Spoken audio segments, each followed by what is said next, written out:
Assalamualaikum warahmatullahi wabarakatuh.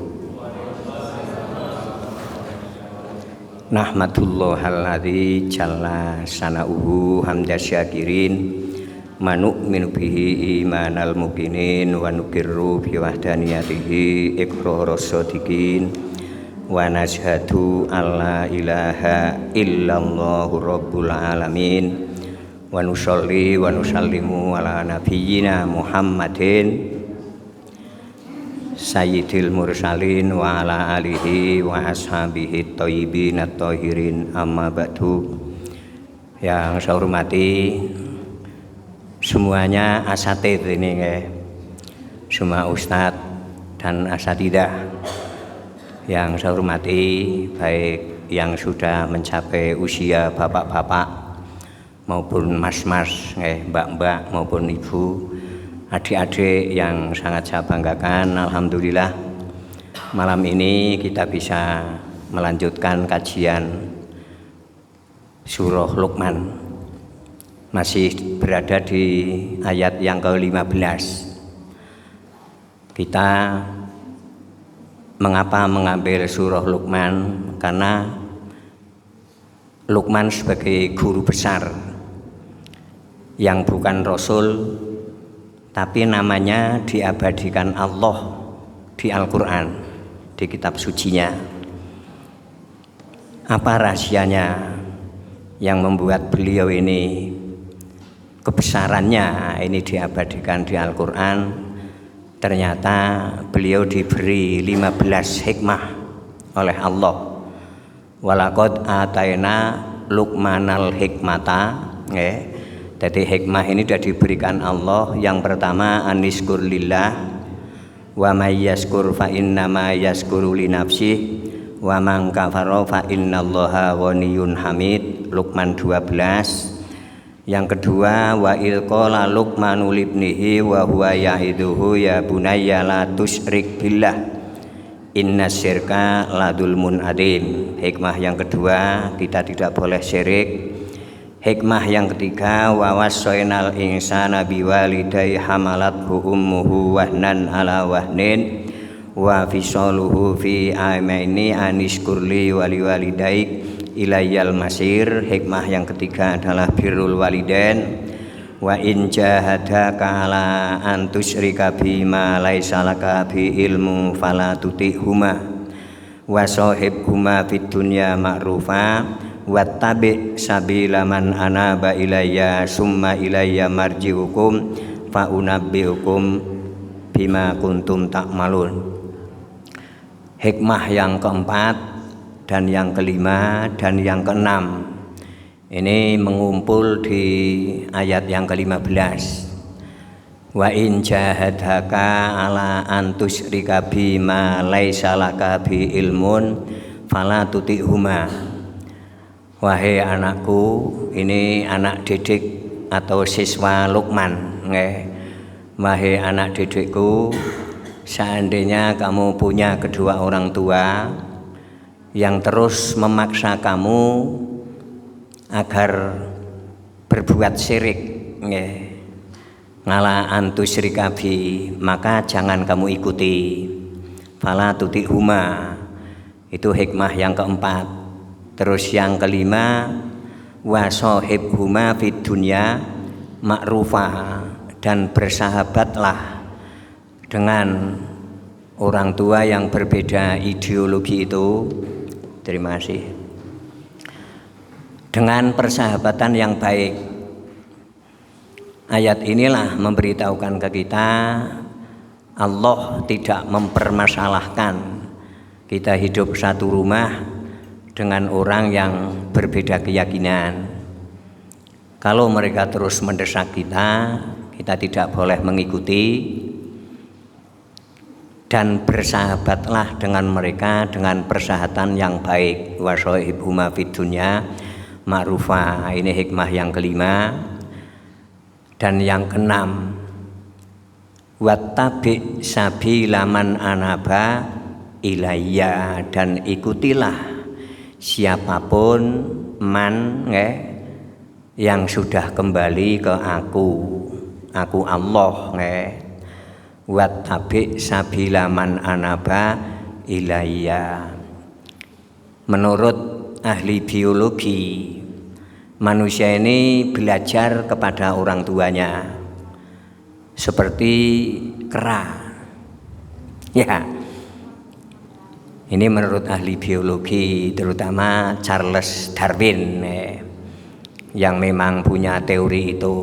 Tapi Islam tidak seperti itu. Kalau orang tua kita memang berbeda keyakinan, ya, kalau kita hidup di tengah-tengah lingkungan yang tidak paham agama atau paham tapi ternyata agamanya lain, maka yang kita ikuti adalah siapapun. Wattabi sabilaman, dan ikutilah jalan siapapun. Man, ya. Man ini sering saya sampaikan secara kebahasaan. Ini memiliki makna asyuyuk, nggih, asyuyuk niku umum. Jadi bapak, mas, ibu, mbak, adik-adik ini masuk di dalam man ini. Nggih. Orang kaya, orang miskin, orang kampung, orang kota, orang pendek, orang tinggi, orang kurus, orang gendut. Ini ada di man ini.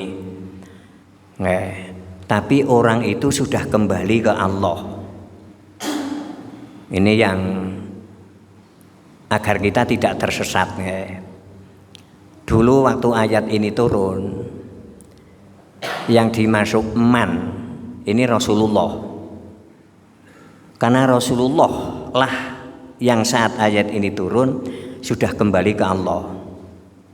Dan para sahabat, kemudian para salafus sholihin, dan sekarang kita punya harapan, punya peluang untuk kembali ke Allah, ya.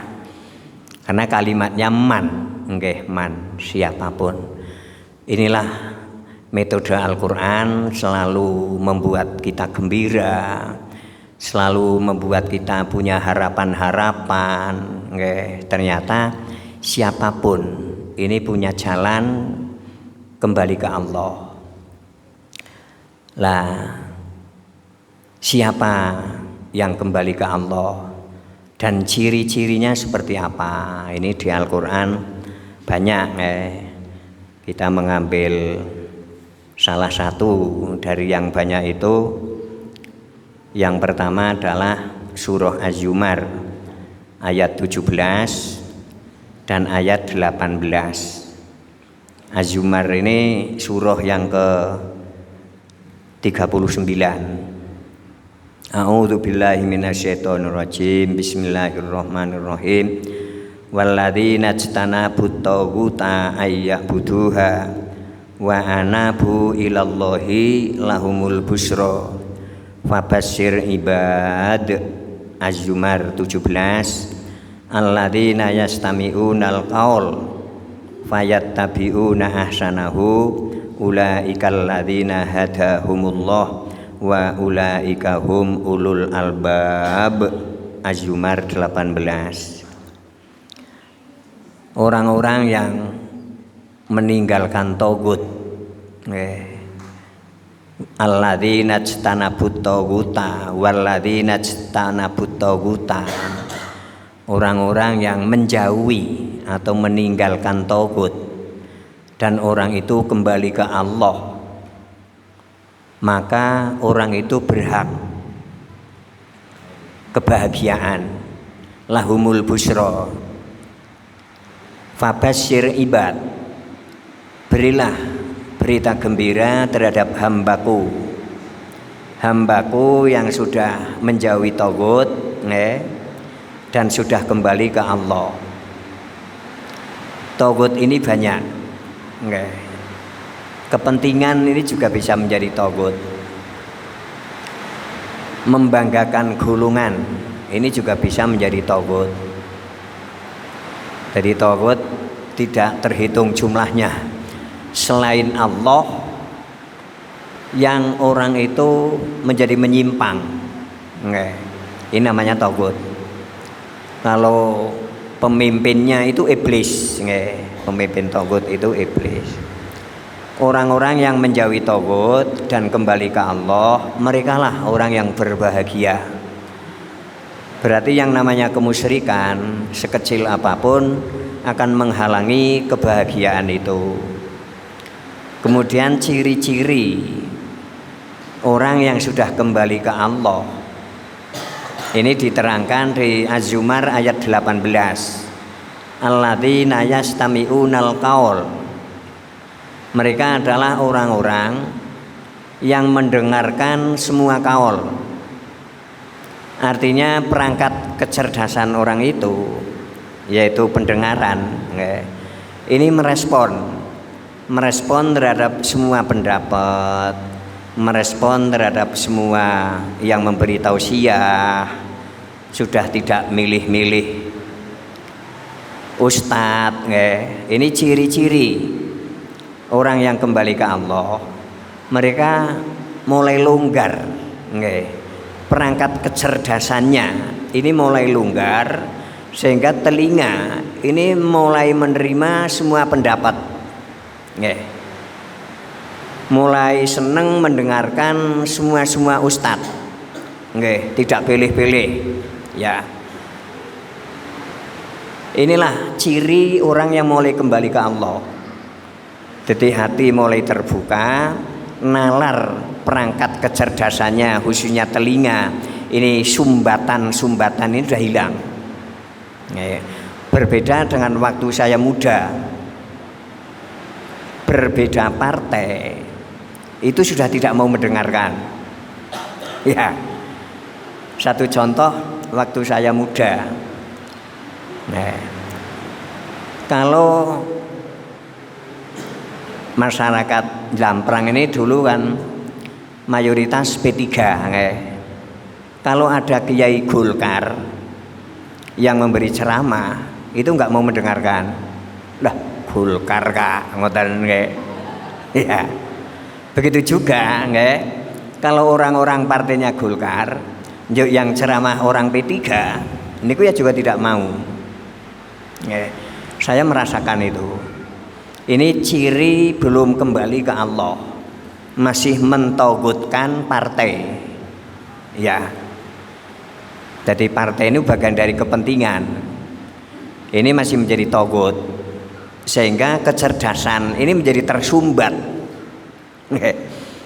Nah ini jadi ciri orang yang sudah kembali ke Allah adalah perangkat kecerdasan telinganya ini, sumbatannya ini mulai hilang, sehingga mulai terbuka terhadap al-qaul, semua pendapat. Saya lahir di tengah-tengah Islam yang harus Imam Syafi'i. Kalau tidak Imam Syafi'i, tolak. Sejak kecil seperti itu saya.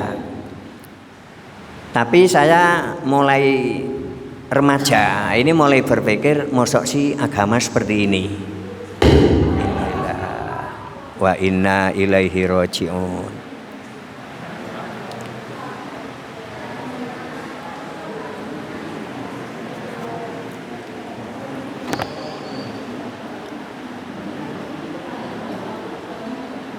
Ini trafonya yang pecah. Kalau bisa mendengar, nggak usah pakai sound,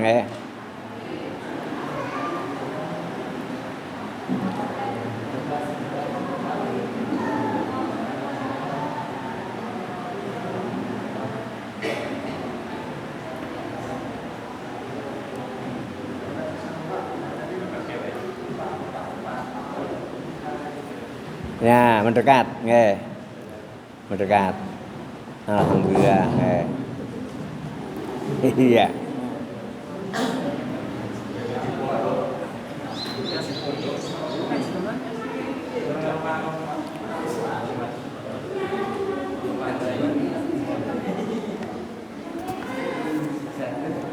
Kita lanjut, Ini ujian bagi saya. Tidak melihat tulisan. Cukup Pak, nggih, cukup. Nggih. Nggih. Masih. Nanti saya tak ngomong. Perlu center ngoten nggih. Ya. Ciri orang yang mulai kembali ke Allah, mereka telinganya mulai cerdas, ya, karena telinga bagian dari perangkat kecerdasan yang penting. Sehingga sumbatan-sumbatan mulai hilang, sehingga orang itu menerima semua pendapat. Inilah Az-Zumar 18. Begitu saya melewati surah ini, saya langsung membeli kitab Madzhabul Arba'ah. Ya, di sana ada 4 madhab yang tertulis. Ini 5 jilid besar, termasuk madhab Imam Abu Hanifah, ini madhab yang tertua dari 4 ini. Kemudian Imam Malik, gurunya Imam Syafi'i, dan Imam Syafi'i dan Imam Ahmad bin Hambal. Ini saya pelajari semua.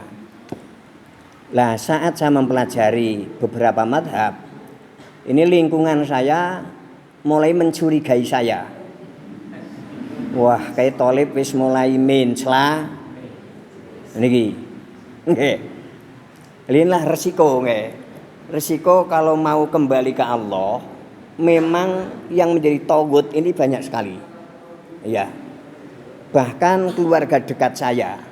Begitu saya mulai dicurigai karena mempelajari banyak madhab, malah saya membeli kitab Mizan Al-Kubro, neraca yang paling besar.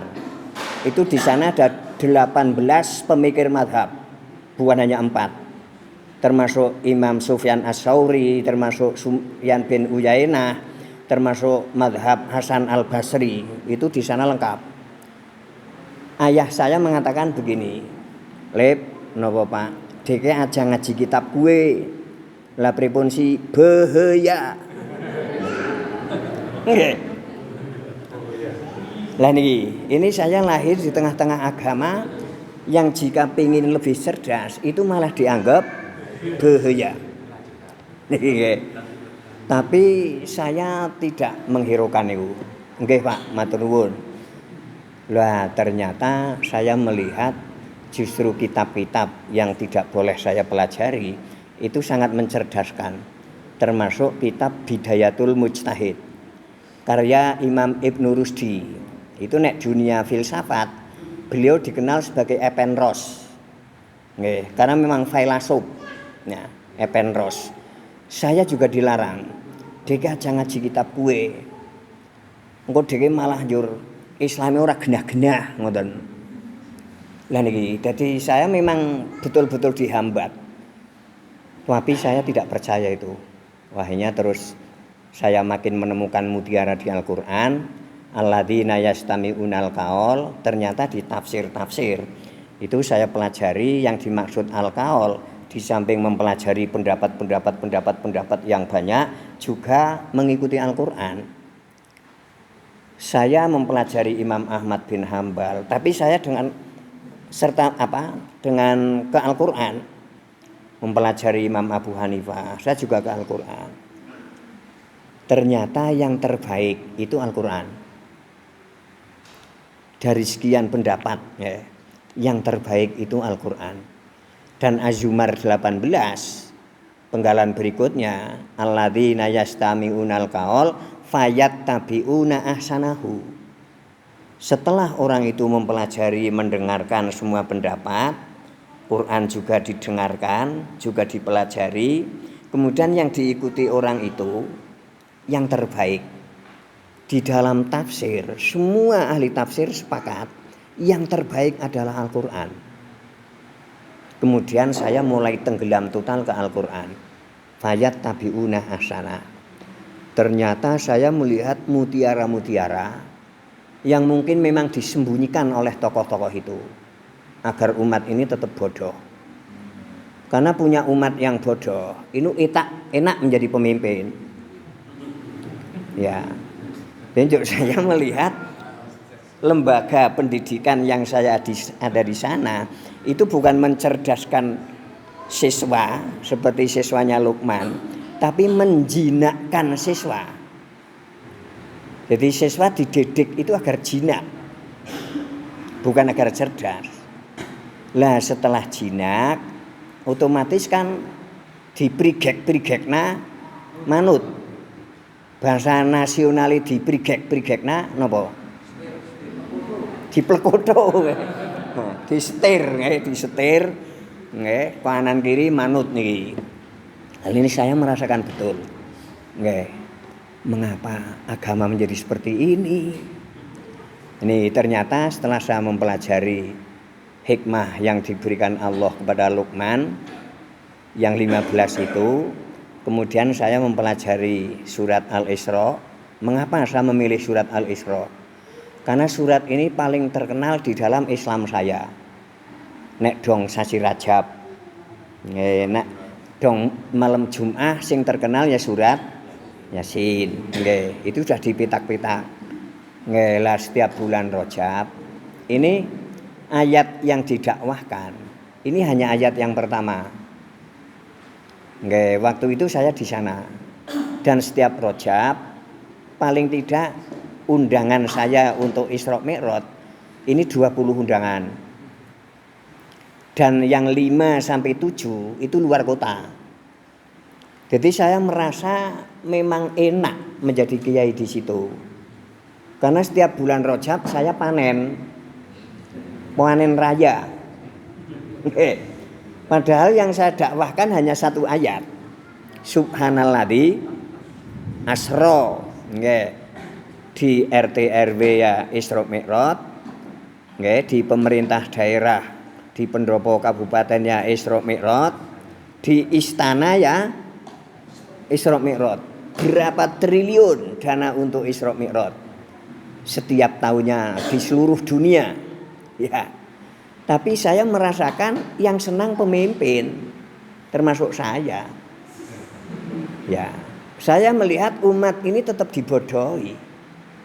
Setelah saya pelajari, ternyata di surah Al-Isra itu ada hikmah yang diberikan Allah kepada Rasul kita.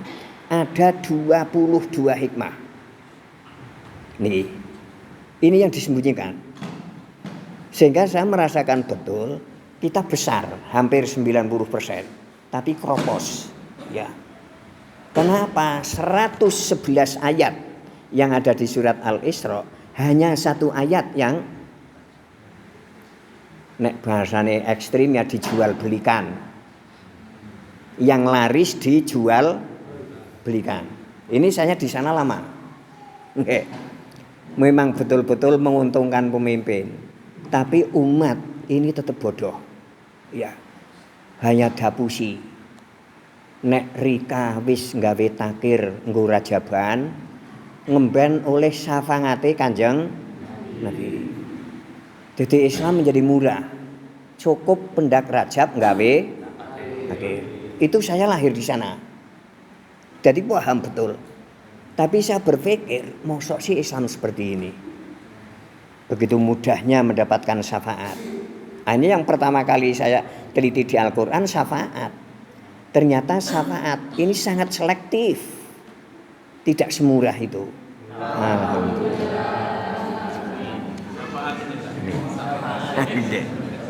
Syafaat ini, syafaat dari Allah.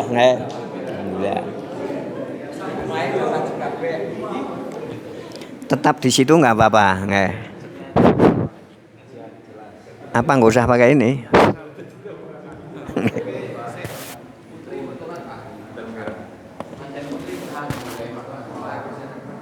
Mbak tetap mendengar tadi ya? Mendengar apa? Oh mendengar ya. Oke. Kurang keras. Oke.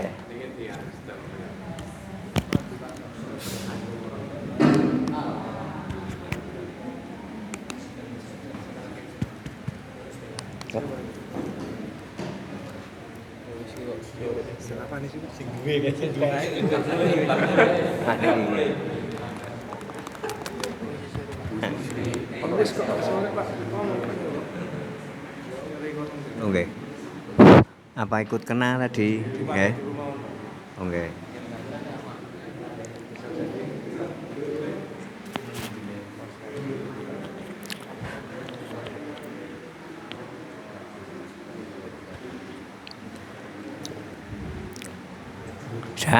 Fokusnya ke sini. Jangan ke sana nggih. Biar ada yang ngurus. Nggih. Ya. Karena manusia ini hanya memiliki satu hati. Sehingga enggak bisa pikiran kita dua fokus. Enggak bisa. Ini di Al-Qur'an seperti itu. Jenengan berpikir tentang kucing. Itu ya kucing semua, mararel. Kucing kembang asem, kucing ketelon, kucing bundel. Niku semuanya kelihatan. Tidak bisa karo mikir kucing, karo mikir anjing. Niki nggak bisa. Ya maka fokus itu ya harus satu, nggih. Halo.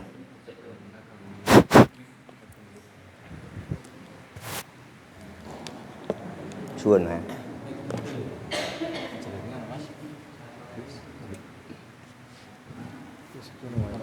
Tes. Tes.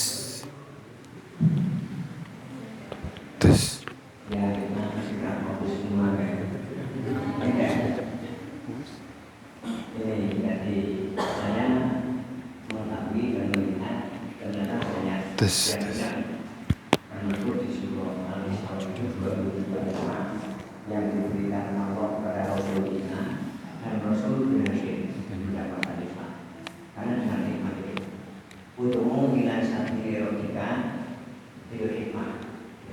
Paling tidak tadi itu menguasai 37 hikmah, 15 hikmah yang ada di surah Luqman dari 12 sampai 19, yang 22 ini di surat Al-Isra.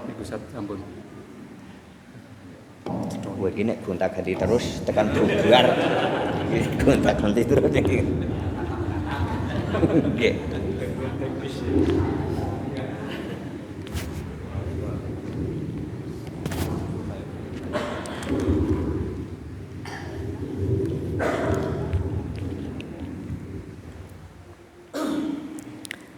Lah ini jadi dakwah itu minimal dai ini menguasai 37 hikmah. Lah yang sedang kita pelajari ini 15 dan sudah mencapai 5 hikmah dan sekarang yang ke-6. Wattabi sabilaman anaba ilayya.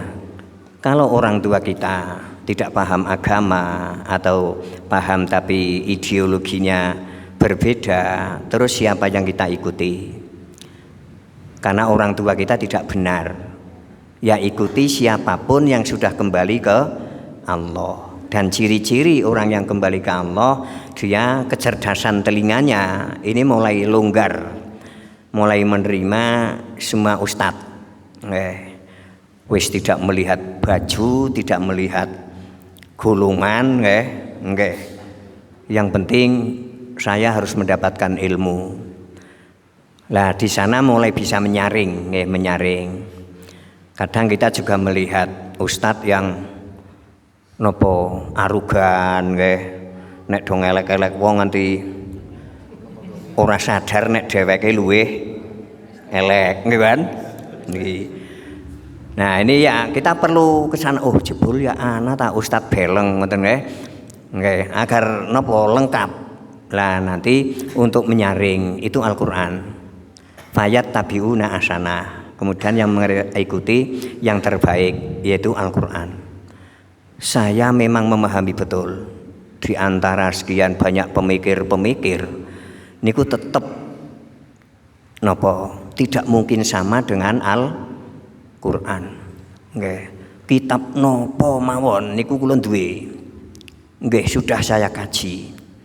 Zaman kula nom, kula nek maca kitab kuning niku setahun katam 11. Ya. Tapi saya tidak menemukan keyakinan. Niki sampai saya punya 2 anak. Lah begitu saya punya 2 anak, mulai saya ke Al-Qur'an, di sanalah saya menemukan mutiara-mutiara. Dan itulah yang membuat saya yakin. Lah oleh karena itu saya dakwah di mana-mana itu Al-Qur'an. Karena apa? Saya ingin memberitahukan bahwa di sana penuh hikmah. Bukan hanya 15 di surat Luqman, bukan hanya 22 di surat Al-Isra, tapi semua 30 juz di Al-Qur'an adalah hikmah. Di surah Yasin itu Allah bersumpah Yasin wal Qur'anil Hakim. Yasin demi ya dan sin, wal Qur'ani demi Al-Qur'an, al Hakimi yang penuh hikmah. Berarti Quran 30 juz ini semuanya hikmah.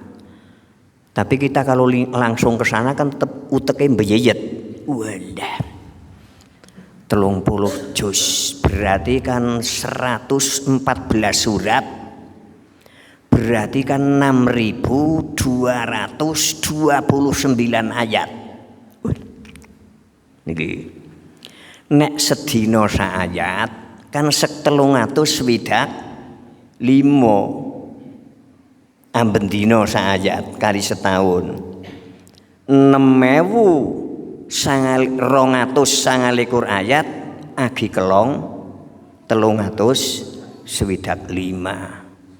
Oleh karena itu kita memilih tahapan yang paling awal adalah hikmah dari Allah yang diberikan Luqmanul Hakim. Dengan 15 hikmah itu Luqman menjadi guru besar. Dan kebesaran Luqman diabadikan Allah di surah yang ke-31 itu. Mengapa kita tertarik mempelajari itu? Itulah ud'u ila sabili rabbika bil hikmah. Nggih. Lah 5 hikmah ini sudah lewat. Nah, sekarang yang keenam ini. Ciri orang yang kembali Allah yaitu seperti tadi. Mulai mendengarkan semua ustadz dan bisa memilah-milah, dan yang dipilih dan yang diikuti yang terbaik yaitu Al-Qur'an. Ulaikal ladzina hadahumullah. Merekalah orang yang diberi petunjuk Allah. Niki, jadi petunjuk itu harus diusahakan. Mboten kados pulung. Pulung ngerti nggih, pulung. Jaman kula alit nek pilihan lurah niku jagone oleh pulung. Angger sing oleh pulung dadi. Tidak seperti itu. Petunjuk harus diusahakan. Lah inilah bagian dari kita sedang berusaha mencapai petunjuk itu.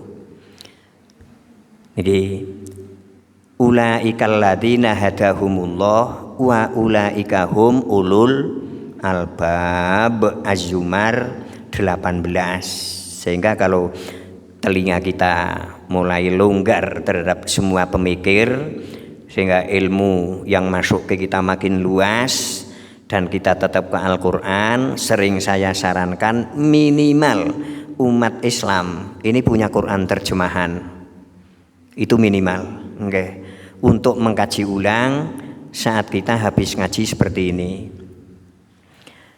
Untuk mencapai ulul albab, ternyata kita harus mendapatkan petunjuk dari Allah. Untuk mendapatkan petunjuk, kecerdasan kita harus longgar menerima semua pemikir-pemikir itu. Dan juga kita terus ke Al-Qur'an. Ternyata dari semua pemikir itu tidak ada yang abadi. Karena mereka berpikir saat itu.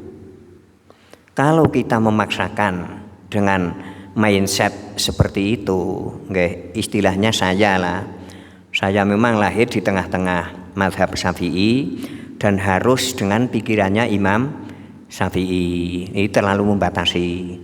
Tapi saat saya mulai memperkenalkan mazhab lain, saya dituduh wis mulai ora Syafi'i.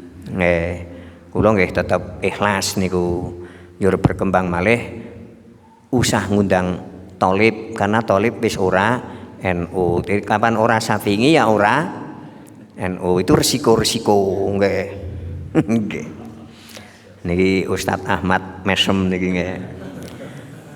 Karena kula teng Limas ngecok kados niki nggih. Ya.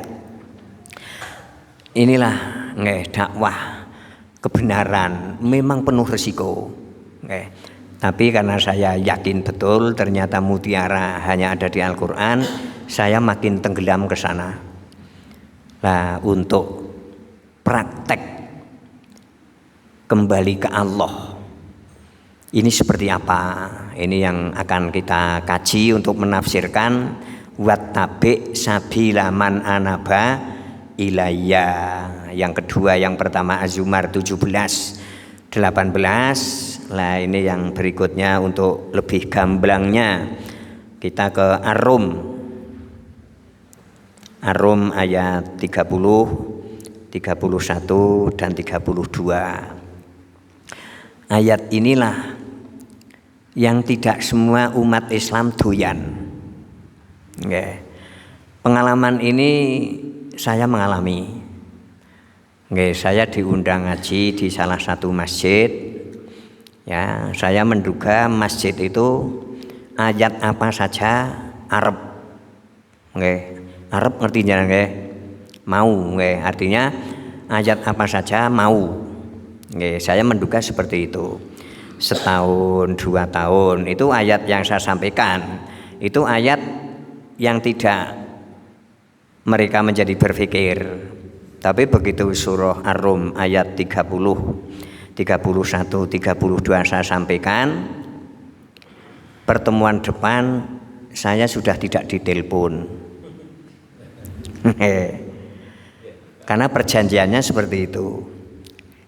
Kalau masih menggunakan saya, berarti hari yang dibutuhkan saya dihubungi melalui telepon. Nah, begitu pertemuan berikutnya tidak ada telepon. Bulan depan ya tidak ada SMS. Kan perjanjiannya kalau tidak ada SMS ya telepon. Tidak ada. Bulan ketiga berarti saya sudah dihentikan. Nikilah ayat yang tidak semua kaum muslimin itu menerima. Ternyata ya tagut-tagut itulah yang menyelinap di dalam mindset kita, sehingga saat ada tagut di otak kita, ya ayat itu mesti ditolak. Karena ayat itu tidak mendukung kelompok itu. Monggo kita kaji nggih. Fa'akim wajhaka lid-dini hanifa fitratallah allati fatarun nasa 'alaiha la tabdila li khalqillah dzalikat dinul qayyim walakinna aksarun nasi la ya'lamun. Ar-Rum 30. Hadapkanlah wajahmu, faqim wajhaka lid-dini hanifa, hadapkanlah wajahmu yang lurus kepada agama yang hanif. Fitratallah, itulah fitrah Allah. Fitrah di sini semua ulama ini artinya tauhid, ya tauhid. Hadapkanlah wajahmu kepada fitrah Allah, ya. Hadapkanlah wajahmu kepada agama secara lurus, hanif, yaitu agama fitrah Allah, agama tauhid, yang Allah menciptakan semua manusia atas dasar fitrah itu. Berarti yang dimaksud fitrah adalah Al-A'raf 172. Ini enggak saya terangkan karena nanti waktunya habis. Nggak.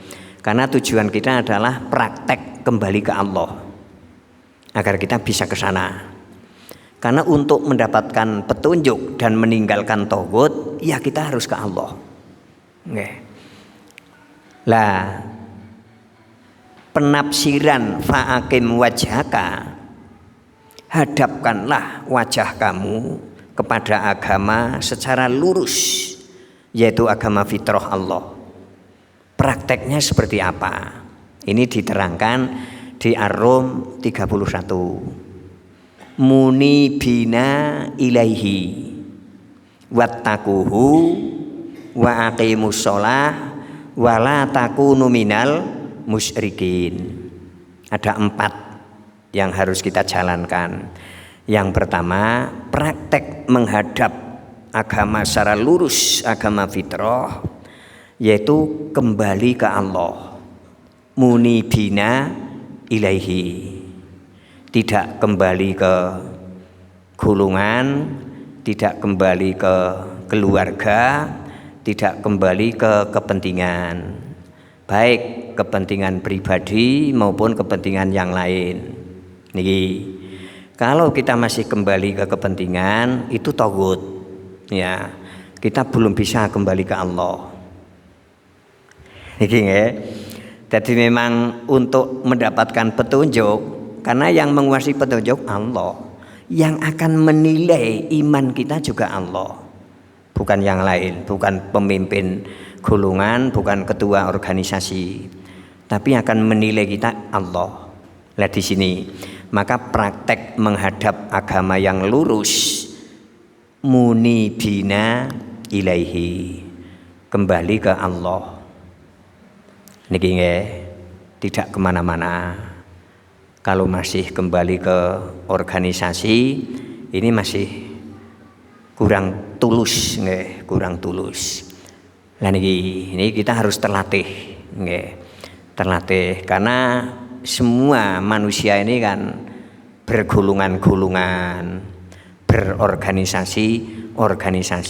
Kalau sudah melekat dengan organisasi, ini sulit untuk renggang, nggih. Jangan meninggalkan, nggih, renggang sedikit, nggih, agar kembalinya ke Allah ini bisa. Nggih, tapi kalau kita masih lekat dengan selain Allah, ini yang sering ada goncangan-goncangan. Munibina ilaihi man anaba, kan sama, nggih. Wattabi sabila man anaba, ikutilah orang yang sudah kembali ke Allah. Lah inilah praktek, nggih, agar kita menjadi dai, yang dai ini nanti tidak menyesatkan, ya, karena dai sendiri tidak tersesat.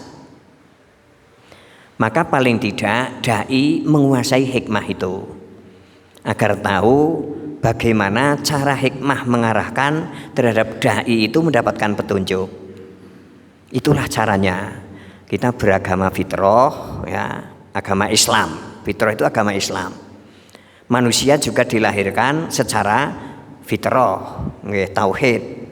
Nah inilah fitrah agama dan fitrah kejiwaan ini menyatu. Nggih. Nah agar kejiwaan kita kembali ke tauhid secara murni, ya kembalinya ke Allah. Kemudian yang kedua, wattaquhu, dan yang ditakuti hanya Allah, tidak takut dengan selain Dia. Saya lahir di tengah-tengah agama, sing agama niku banyak yang ditakuti selain Allah. Termasuk waktu saya masih kecil, itu saya punya saudara pernah paman, man, dene mboten siyos tindak. Long ana garangan garangan mesem niki. Kula njur takon lah, pripun si maneh wonten garangan mesem? Sial. Sial, main jonyong timbang sial aluwung ora sida lungan. Lha niki nek garangane kongres, nggih, muktamar, nggih, giliran ngadang pamanane kula arep metu garangane ngaton bringis, nggih kan. Beli maning. Metu maning garangan yang lain ngaton lagi. Walah, yes. Lah niki cara penjajah merusak mindset kita seperti itu. Karo garangan mawon kon wedi. Garangan dianggap bisa memberi sial. Kados niku man, ya yang ngono. Dene kula garangan weruh garangan prongos. Kula ya tetep mboten sial man. Karena kula sering dididik seperti itu. Nek kula ajeng mangkat ngalas njur pedukan garangan mesem, kula muni kono mprongos sisan. Nggih. Niki perjalanan tauhid kita keruh itu seperti ini. Ini yang menciptakan berpikir seperti ini. Ini garangan ini, garangan penjajah. kerjasama dengan tokoh-tokoh agama yang senang menjadi penjajah. Sehingga umat ini jinak. Nah, karo garangan wedi nyuruh lagi. Saya diundang ngaji ke daerah Mojo Tengah, tapi yang sebelah timur jalan Yuk saya dijemput ojek. Lah ojek ini melewati Mudal. Mudal ini jenengan ya ngerti lah wong sering teng Pororojo jenengan nggih. Niku kula mboten promosi niki, mung kebetulan pas nggih. Nggih. Jadi lah ojek niku munggah Mudal niku klakson. Tintin. Padahal ora ana wong niku.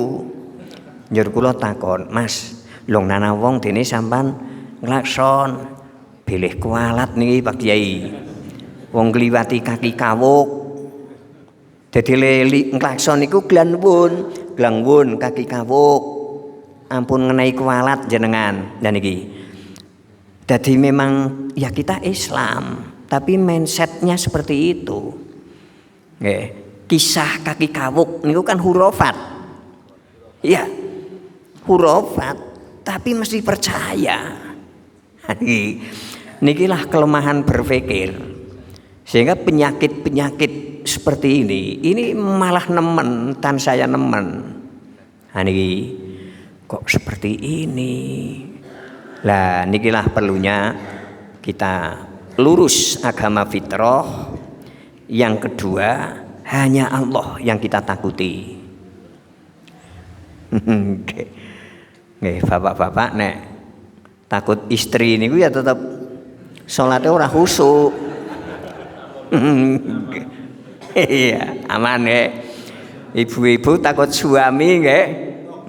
Nggih. Ngajine ora fokus niku nggih. Alhamdulillah nggih. Monggo. Nikilah fakim wajakan. Yang kedua, kita melatih diri agar tidak ada yang ditakuti selain Allah. Nggih. Kita ngaji terus, nanti akan ke sana. Kemudian yang ketiga, aqimus shalah. Nggih. Tegakkan salat. Ya, ternyata antara petunjuk, antara tauhid, antara fitrah, antara salat ini terhubung. Ya. Dan alhamdulillah Allah memberi waktu sholat. Ini 5 kali sehari. Dan waktunya ini selalu enak. Ya.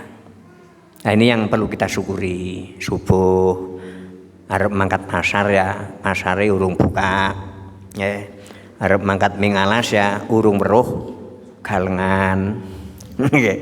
Zuhur sudah waktunya makan siang, istirahat, nggih. Asar juga seperti itu. Nikilah jadi Allah mengaturnya ini dengan fitrah kemanusiaannya. Ini sinkron, nggih, tidak berlawanan. Nggih, aqimus shalah. Aqimus shalah ini kalau di tafsir-tafsir dilaksanakan secara yudawimunaha, rutin, nggih, rutin. Tanggal 6 ya salat, tanggal 2 ya sholat. Saya punya pernah kakang Kang, ngapa gini? Rika wis ora tau katon nang masjid dene. Rega nggawa rupa ngoten. Nggih. Njur kula takon, maksude rega nggawa rupa prige sih Kang? Ya rezeki lagi angel, salat milu angel. Nah, sholat seperti ini belum sinkron dengan tauhid. Ya, nah, alhamdulillah kita sudah tidak seperti itulah, sudah yudawimunaha, wa yuhafidunaha, rukunnya, syarat-syaratnya, itu juga dilaksanakan sebaik-baiknya. Jenengan ya tekun ngaji, saya yakin ya yang ngajar jenengan itu banyak ustadz. Ada yang ngaji fikih, cara rukuk yang baik, cara membaca tasbih, saya yakin itu. Sehingga sholat juga syarat rukunnya ini baik. Kemudian waktu nggih, waktu ini juga dijaga. Saya pernah kurang menjaga waktu. Ini contohnya saya ini, biar tidak ada masalah. Mangke nek contone jenengan kula ora dijujugna kan. Nggih. Bermasalah nih. Nggih. Saya sudah dipanggil, ada yang menyeluk saya kiai, ada yang gus, ada yang ustad, nggih. Sing muni lip ngoten sekedhik. Nggih. Lip ming dilip ngoten sedikit sekali itu. Nggih. Itu ada, tapi ya saya tetap enak, nggih. Oh yu arep pasar, laris yu, laris. Ngati-ati lip. Oh suwun, ngoten. Lap-lip mawon niku nggih. Niku malah diseneni jajare niku. Lap-lip dikasih ngerti ora ya ngerti, kiai li ya kiai dene lap-lip ya porah lho adine nyong kak.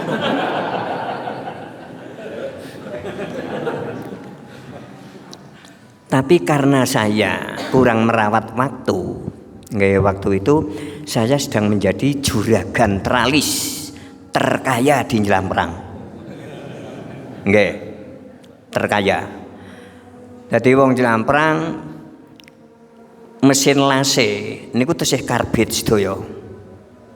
Nggih, kula pun ngangge diesel kula 4. Nggih, wong Jelamprang karyawan paling banyak 34, kula pun 14. Nggih niki. Dadi wong Jelamprang netek besi masih pakai garaji manual, kula pun pakai circle. Jadi wong-wong pada nonton. Pak Kiai netek besi sak wit gedang kaya notek debugan, ngoten nggih. Certel. Lainnya masih nggih. Lah, waktu itu pas sekitar jam 11 itu ada tamu pesan pagar. Itu berpuluh-puluh meter. Calon oleh Baten puluhan juta itu. Nggih, rembugan. Weh, nganti tekan azan zuhur. Nggih.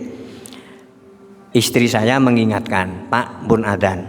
Oh, pun dingin, sedilit maning. Niki. Rembugan terus kula. Karena Baten, nggih kan? Niki nggih. Nganti komat. Istri saya mengingatkan lagi, "Pak, pun komat." Oh, nanggung nggih. Terus rembugan. Wis kedaden, nggih. Sudah hampir jam 2. Niki. Berarti saya kan ya luhuran tapi meh asar. Ya sering asaran tapi meh maghrib. Lah niki, saya merasakan betul. Ternyata saya masih mengalami kegelisahan yang sulit ditemukan caranya tidak gelisah seperti apa. Ternyata ada 2 waktu saya sudah sholat, niku sudah rutin, tapi tidak merawat waktu. Nganti kula ngadepi permasalahan sing nggih kados nikola. Jebul setelah saya telusuri, saya kurang merawat waktu itu. Nggih, ternyata begitu. Saya rawat, saya berusaha mendengar adzan, ini sudah wudu. Ternyata semua masalah ini selesai. Ternyata memang tauhid inilah yang menghubungkan kita ke Allah. Ya, saya sudah berusaha kembali ke Allah setiap waktu sholat, mendengar adzan, ya. Tapi ada sholat yang tidak tepat waktu. Nah ini ternyata keterhubungan ini menjadi bermasalah. Ya, sering mengalami kegelisahan sing luar biasa. Tapi begitu 2 waktu ini saya cermati, wah saya tidak tepat waktu. Terus saya memilih tepat waktu, alhamdulillah. Nikulah yang ketiga, wa aqimus sholat. Praktek menuju menghadapkan wajah lurus kepada agama fitrah. Yang pertama kembali ke Allah, yang kedua takut hanya pada Allah, yang ketiga menegakkan sholat. Alhamdulillah. Dan yang keempat nih yang terakhir, wala takunu minal musyrikin. Janganlah engkau menjadi golongan orang syirik, orang yang menentukan Tuhan. Lah kemusyrikan niki sangat mudah dijalankan. Seperti wau arep liwat ngon kaki kawuk, nek orang klakson bukan kewalat. Niki berarti kan kaki kawuk bisa duweni kewalat. Kewalat niku cara Arabe madorot. Nggih, doron. Madorot niku cara Jawane kewalat. Nggih. Itu di Al-Qur'an Rasul pun tidak punya. Nggih, kewalat itu. Rasul tidak mampu menolak saat Allah memberi madorot. Dan Rasul tidak mampu memberi manfaat saat Allah tidak menghendaki orang itu diberi manfaat. Niku di Al-Qur'an seperti itu. Njur kula berpikir, Rasul be ora duwe kewalat, dene kaki kawuk malah duwe kewalat. Lah niki mila nek kita tidak ke Al-Qur'an, maka musyrik itu mudah sekali. Nggih, mudah sekali. Nah, di sini diterangkannya kemusyrikan ini lebih mudah. Janganlah kamu ikuti golongan orang yang musyrik itu. Nggih. Janganlah engkau menjadi golongan orang yang musyrik itu. Siapa mereka? Diterangkan di Ar-Rum 32. Minal ladzina farraqu dinahum wa kanu syi'a. Orang-orang musyrik adalah mereka yang memecah belah agama menjadi golongan-golongan. Minal ladzina farraqu dinahum wa kanu syi'a. Siapa golongan musyrik? Merekalah yang memecah belah agama menjadi golongan-golongan. Wa kanu syi'a. Kullu hizbim bima ladaihim farihun. Masing-masing golongan mereka bangga dengan golongannya sendiri. Saking bangganya dengan golongan sendiri, maka golongan lain menjadi salah atau tidak benar. Nah ini berarti musyrik kan mudah sekali bergolongan. Itu sebetulnya tidak ada masalah. Karena memang manusia punya kecenderungan untuk bergolongan, berkelompok. Karena manusia makhluk sosial. Di Al-Qur'an seperti itu. Wa tawasau bil haqqi wa tawasau bis sabr. Niki penambahan alif setelah wawu dan penambahan tak sebelum shad. Tawasau ini memiliki faedah berkelompok, lisirkah, berserikat. Nggih. Karena kita menyampaikan pesan kebenaran sendirian ini nggak bisa, nggak kuat kita harus punya jamaah. Gila, berjamaah itu berarti memang nas Al-Qur'an yang dilarang oleh Al-Qur'an memecah belah agama, njur agama menjadi golongan-golongan dan masing-masing golongan bangga dengan golongannya. Ini lah begitu ayat niki saya sampaikan di salah satu masjid itu, pertemuan depan saya sudah tidak ditelepon karena saya dianggap tidak membela golongannya. Niki lah niki jadi saya ketemu jenengan niki seneng karena jenengan takman niki kang ngendi-ngendi niki. Nggih. Kang Islam kana ya ana, ngoten nggih. Islam kene ya ana, ngoten nggih. Iki. Jadi dan inilah bagian dari alladzina yastami'unal qaul nggih ini. Lah mudah-mudahan aktivitas seperti ini seandainya nanti besar ya. Entah saya menangi atau tidak, enggak usah bangga. Ya. Sebab kalau mulai bangga, lah ini pengurus niki ujiannya. Nggih. Yang sering tidak kuat niku pengurus.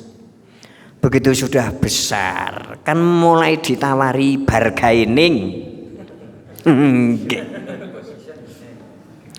Banyak jamaah-jamaah yang waktu awalnya ini baik, tapi begitu sudah besar, kelompok raksasa sudah mulai bergabung, sehingga pengurus itu terlena, merasa terlindungi oleh raksasa. Lha niki masalah di sini, Milo, niki tesih sangat segar, cara bibite bibit unggul, bibit unggul. Niki nanti cengis, niki predatore mulai nyepak niki. Ini pengajian ini saya amati kan wonge warna-warna, kepengin netral, kepengin kupinge cerdas, mendengar dari semua pemikiran, njur yang Quran nanti bisa memahami yang terbaik Quran. Nah ini makin oleh Allah ini akan diperhatikan, dan akan ditolong dan akan menjadi besar. Nah ini ujian, predator mulai masuk, niki karo muni pucuk, ngoten. Dengan promosi teh niku kan predatore kan niki mulai masuk niki. Nikilah ujian dakwah. Ya. Jadi predator niki ya predator. Memang akan membunuh Islam. Iya. Akan menghabisi cengis niku. Niki. Begitu sudah kepangan ya sudah, habislah pucuk-pucuk itu, tidak berkembang. Nah ini oleh karena itu ya monggo kita nanti besar, kita jangan terlena, kita tetap waspada, Banyak yang dulunya lebih kecil dari ini, istilah durene ya ingin pongge lah, pongge. Mulai ditandur, mulai tunasnya ini muncul, banyak yang memupuk dan menyiram agar tunas ini cepat. Itu sudah alami itu sudah hukum alam. Cepat besar, niki terus dipagar, pagarnya tauhid niku pagar terkuat itu Al-Qur'an, pagar terkuat. Sebab kalau kita meninggalkan Al-Quran, langsung Allah memberi kemerdekaan terhadap iblis untuk menggoda orang itu.